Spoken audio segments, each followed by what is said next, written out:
So here we have the Mini 3-door hatchback on a 67 plate. I'm going to start off by showing you around the outside of the car, and then we'll hop in and run through some controls on the inside. From the outside though, you can see it's a 3-door car with alloy wheels. We're going to start off inside the boot area of it first of all. As we approach the back of the car, you can see we have plenty of boot space. We've also got that 60-40 split folding rear seat, should you wish to increase this space even further again. Okay, so we're just going to work our way back around to the front of the car, and then we'll hop in and run through some controls on the inside of it from there. But now that we've done a full circle, you can see it's in excellent condition the whole way round. Just briefly before we climb in, I think it's well worth seeing the interior from this exterior point of view. There's plenty to run through on the dashboard, so let's hop in and we'll do that now.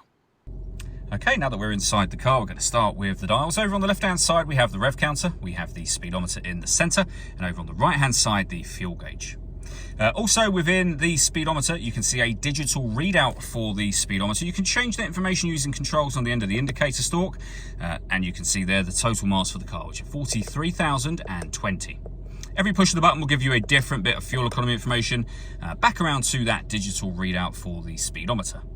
Over into the centre next, you'll find the main stereo. Use this dial to select any of the options you see on screen. You can then push this dial down, so for example, to pair your phone. Menu will take us back to where we were. You can see we have the radio menu, where we've got FM, AM and DAB radio. If you listen to your own music, you can do so under the multimedia heading with the auxiliary and USB inputs that you see being displayed there now. Main volume for the stereo is just here. Beneath that, we have the air conditioning. So you can adjust the fan speed, temperature, and direction the air is being distributed in.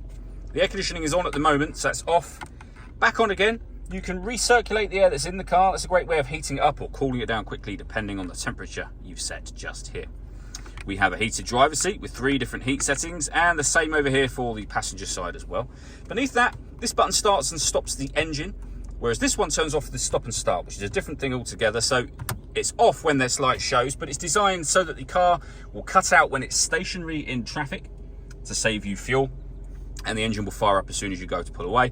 And of course, you can see, as I say, that's turned off at the moment. You can turn off your traction control as well.